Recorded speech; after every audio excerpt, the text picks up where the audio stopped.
자, 말씀드렸듯이 대정부 질문 도중 한덕수 총리의 발언, 돌덩이란 표현이 논란이 되고 있습니다. 자, 어떤 맥락이었는지, 어떤 의미로 이 같은 얘기가 나왔는지 먼저 발언 직접 영상으로 확인해 보겠습니다. 한 번의 회담을 통해서 모든 게 해결될 수는 없습니다. 이번에는 가장 큰 돌덩이를 치웠고 이제 그러한 돌덩이를 치운 노력을 토대로 해서 이제 하나하나를 다 논의하고 해결하는 방향으로. 총리님의 발언 굉장히 유감입니다. 어떻게 30년 넘도록 투쟁해서 우리 강제 동원 피해자들이 쟁취한 사법적 권리를 돌덩이로 비유하십니다. 우선 유감을 표명하셔야 될 필요가 있다고 보는데 어떻게 생각하십니까? 저는 부적절한 비유였죠? 아닙니다. 저는 아닙니까? 아닙니다. 강제동원 피해자의 권리를 돌덩이로 아닙니다. 표현합니까? 아닙니다. 의도를 자꾸 곡해하지 마세요. 있는 제가 그대로 말씀해 돌덩이라고 보세요. 한 것은 한일 간의 관계를 극도로 악화시킨 그러한 문제를 해결하고 치우려고 했다는 얘기를 하는 겁니다. 자, 제가 어떻게 대한민국 국민에 대해서 돌덩이라고 얘기할 수가 있습니까? 그렇게 곡해하지 마세요. 자, 우리 총리님. 잘못 판단하신 겁니다. 제가 그런 뜻으로 얘기한 게 아니에요. 네, 여러분도 지켜보셨죠? 민주당은 이 돌덩이가 강제동원 피해자를 지칭한 거라면서 사과를 요구했는데 한 총리는 아니다라고 굽히지 않았습니다. 제가 들을 때도 문맥상 이번에 가장 큰 돌덩이를 치웠다. 그렇다면 무엇을 돌덩이라고 지칭해서 치웠다고 얘기한 건지 좀 선뜻 이해가 안 갔는데요. 이종훈 평론가 어떻게 들으셨습니까? 네, 뭐 누가 듣더라도 네. 이건 명백히 그 강제징용 피해자들을 이야기를 하는 거죠. 네. 내지는 그 사법부의 이제 판단 그거 자체를 이제 그렇게 이제 보는 그런 시각이 이제 묻어나는 건데요. 근데 이분 관료 생활을 오래 하셨잖아요. 예. 이 관료들이 흔히 쓰는 표현입니다. 이게. 예. 어떤 경우에 이런 표현을 쓰느냐? 예. 본인들이 뭔가 정책을 추진하려고 하는데 뭐 방해 요소들이 나타나면 예. 그걸 다 이제 치우는 과정에서 이제 해치운다 이런 개념으로 이걸 이제 보는 거예요. 그러니까 관료들의 아주 기능적인 그 접근법을 여실히 보여주는 거죠. 그런데 이 사안을 그렇게 기능적으로 접근해야 될 사안인가요? 아니잖아요. 예. 그러니까 역사 인식을 가지고 접근을 해야 된 그런 사안인데 네. 여기도 여과 없이 그런 그 흔한 그 행정가들의 이제 그 아주 좀 굉장히 좀 어떻게 보면 드라이하다 그래야 되나? 네. 그런 관점을 그냥 여과 없이 드러낸 그런 그 상황이 아닌가 이렇게 생각을 합니다. 예. 한 총리가 평소에 뭐 이렇게 목소리를 높이거나 격앙된 그런 어조를 이야기하는 분은 아닌데 6번이나 격앙되게 의도를 자꾸 곡해하지 말라 이렇게 반박했는데 최 교수님, 그럼 진짜 의도가 뭐였으면 이게 곡해라고 얘기하는 걸까요? 그게 이해가 안 되는 거죠. 예. 곡해를 한다고 하는 것은 예를 들어서 본인이 한 얘기를 듣는 사람이 이해한 그대로 얘기한 거예요. 네. 그게 무슨 특별히 어려운 용어도 아니라고 저는 보여지거든요. 예. 그러니까 한일 관계에 가장 큰 논란이 됐고 한일 관계에서 개선하는데 여러 가지 뭐 소위 얘기하는 뭐 일본 측에서 얘기하는 걸림돌이라고 하는 게 뭐였습니까? 한일 강제징용, 그러니까 네. 우리나라 강제징용 피해자들에 대한 사법부의 판단이었고 그 판단에 대해서 일본 기업의 재산을 그걸 판매해서 그걸 팔아가지고 그 돈으로 보상하라 이렇게 지금 판결이 나온 거 아닙니까? 네네. 근데 일본이 그 문제를 빌미를 삼아가지고 한일 관계를 계속 교착 상태에 빠뜨렸어요. 그게 일본이 해온 겁니다.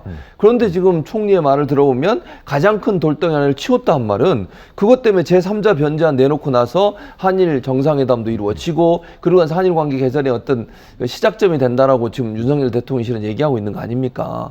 그럼 누가 봐도 그거는 한일 정상회담 전에 이 징용 피해자들의 사법부 판단 또는 피해자들에 대한 것이라고 얘기할 수밖에 없어요. 네. 그게 왜냐하면 한일 관계 정상화에 소위 일본 측 입장에서 봤을 때 걸림돌이었으니까요. 예. 근데 그 돌덩이를 치웠다고 얘기하는데 그걸 어떻게 뭘 곡해를 했습니까 대체? 아니 저는 이 한덕수 총리의 말이 이해가 안 돼요. 예. 아니 내가 이렇게 얘기했는데 그걸 들린 대로 이해한 사람들에 대해서 내 말이 그게 아니야라고 얘기하는 건 이해가 안 되는 겁니다. 이거는. 네.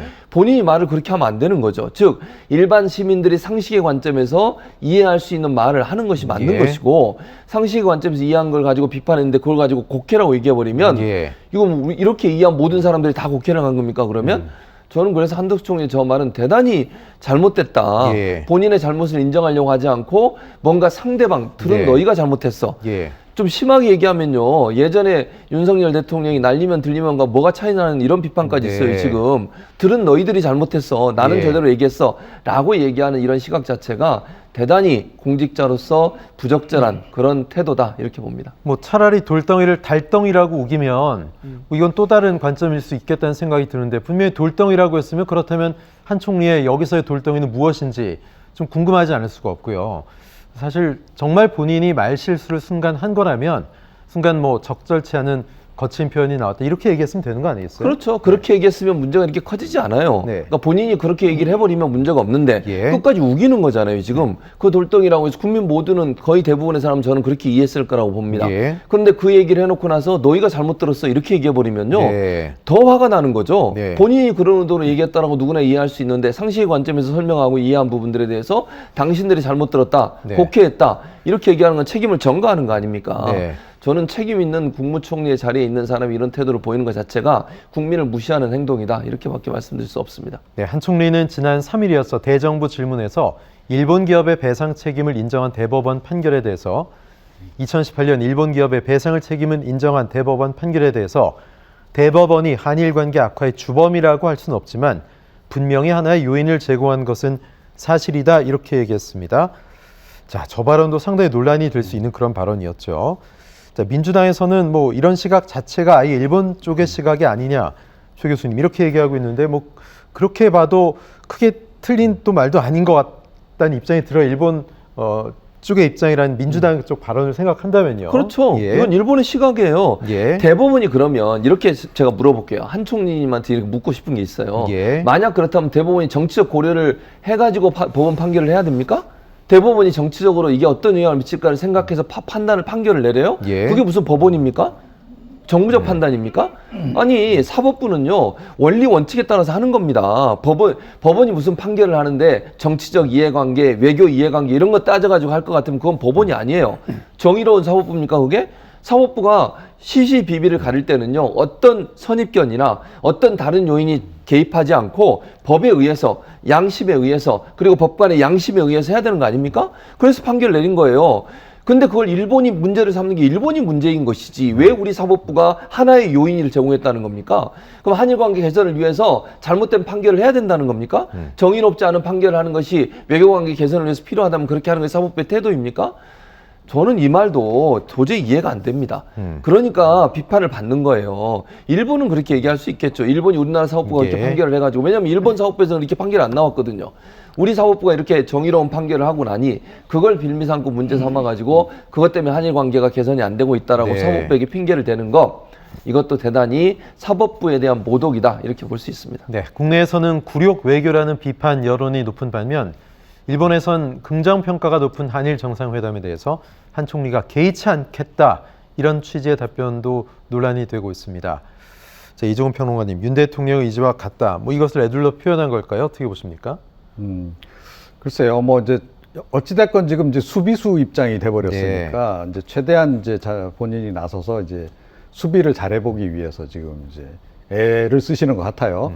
이제 그런데 이 기본적인 좀 인식 자체에 좀 제가 보건대는 문제가 있는 게 아닌가 네. 그런 생각이 들고, 그러니까 뭐 이 돌덩이 이런 표현도 보니까 한두 번도 아니고 여러 번 이제 사용을 예. 하시던데, 그러니까 조금 전에 말씀드린 대로 뭐 공무원들이 흔히 하는 표현이긴 해요. 특히 옛날 공무원들. 그러니까 옛날 공무원이라고 하는 건 이제 뭘 말씀드리냐면, 그러니까 일반 국민들을 그냥 관리해야 될 대상으로 생각하는, 본인들이 갑이고 예. 저쪽이 을이다, 이런 인식을 가지고 있는 옛날 공무원들이 흔히 쓰던 그런 표현이에요. 그러니까 뭐 아주 입에 붙었겠죠. 그러니까 그냥 본인들 모인 뭐 어떻게 보면 이제 그 약간 관료 사회에 좀 이제 그 윗선들이 대략 그 옛날 공무원들이니까. 뭐 고시 출신의 어떤 고위 공무원들이요, 그죠? 예, 그러니까 뭐 그 사람들끼리 모이면 아마 저런 식으로 예. 평상시에 이 얘기를 했을 거예요. 네. 그러니까 저게 그냥 여과 없이 그냥 툭 튀어나온 거죠. 어쩌면 윤석열 대통령하고 이야기하는 자리에서도 저런 표현들이 뭐 등장했을 가능성이 높다라고 예. 봐요. 자기네들끼리 이야기하는 과정에서. 근데 이제 시대가 바뀐 거 아닙니까? 그리고 사안에 따라서 어떻게 접근하는 건가가 굉장히 이제 중요한 네. 그런 이제 시기이기 때문에 특히 뭐 한일 관계 뭐 개선하는 과정에서 일본 측이 어떤 문제 제기를 하고 나올지는 미리 사실은 다 예상을 했어야 된다라고 네. 생각해요. 충분히 예상할 수 있는 그런 문제였고 전문가들이 그런 문제들 이미 다 지적을 했어요. 그러면 네.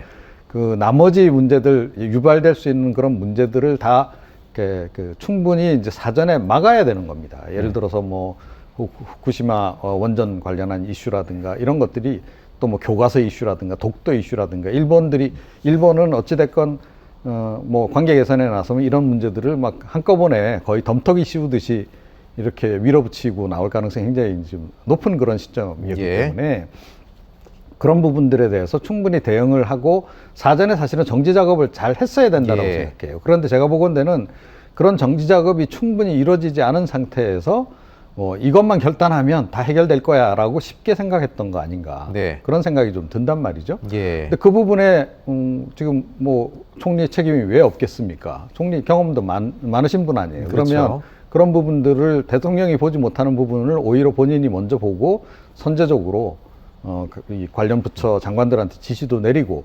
대통령에게도 뭐 이런 거에 주의 환기도 좀 시키고 이런 예. 작업들을 했어야 되는데 네. 그거 좀 못한 상태인 네. 거잖아요.